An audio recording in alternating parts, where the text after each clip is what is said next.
Doctor Bhimrao Ambedkar, जिन्हें बाबा साहेब के नाम से भी जाना जाता है, एक महान समाज सुधारक, लेखक, न्यायविद और भारतीय संविधान के जनक थे। उनका जन्म 14 अप्रैल 1891 को मध्य प्रदेश के महू में हुआ था। उन्होंने शिक्षा और सामाजिक न्याय के लिए अथक संघर्ष किया और उनके योगदान ने भारत की आधुनिक समाज की स्थापना में महत्वपूर्ण भूमिका निभाई। प्रारंभिक जीवन और शिक्षा। 1. डॉक्टर अंबेडकर का जन्म महार जाति में हुआ था, जो उस समय अछूत मानी जाती थी। 2. उनके पिता रामजी मालोजी सकपाल भारतीय सेना में सूबेदार थे और उनकी माता भीमाबाई धार्मिक थीं। 3. बचपन से ही उन्हें सामाजिक भेदभाव का सामना करना पड़ा, लेकिन उन्होंने शिक्षा पर ध्यान केंद्रित किया। 4. उन्होंने एल्फिंस्टन हाई स्कूल, मुंबई में शिक्षा प्राप्त की और फिर एल्फिंस्टन कॉलेज में दाखिला लिया।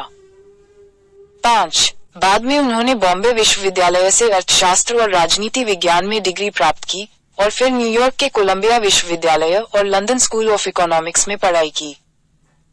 और 6. उन्होंने कई डिग्रियां हासिल की, जिनमें पीएचडी भी शामिल थी और उन्हें 9 भाषाएं भी आती थीं। सामाजिक सुधार और संघर्ष। 1. डॉक्टर अंबेडकर ने जाति व्यवस्था के खिलाफ आवाज उठाई और दलितों के अधिकारों के लिए संघर्ष किया। 2. उन्होंने महार सत्याग्रह जैसे आंदोलनों में महत्वपूर्ण भूमिका निभाई, जिसमें उन्होंने अछूतों को तालाब के पानी तक पहुंचने का अधिकार दिलाया।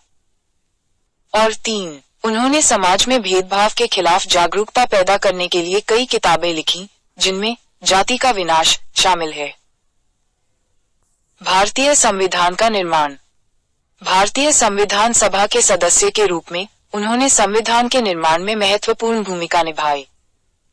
उन्होंने संविधान के मसौदे की प्रारूप समिति के अध्यक्ष के रूप में कार्य किया और संविधान में सामाजिक न्याय और समानता के सिद्धांतों को शामिल करने में महत्वपूर्ण योगदान दिया। अंतिम समय। डॉक्टर अंबेडकर ने 6 दिसंबर 1956 को दिल्ली में अंतिम सांस ली। उनके निधन के बाद उन्हें पूरे भारत में एक महान नेता के रूप में याद किया गया। योगदान। 1. डॉक्टर अंबेडकर ने भारत में शिक्षा, सामाजिक न्याय और समानता के लिए एक मजबूत आधार तैयार किया। 2. उन्होंने दलितों के अधिकारों के लिए संघर्ष किया और उन्हें सामाजिक और आर्थिक रूप से सशक्त बनाने में महत्वपूर्ण भूमिका निभाई।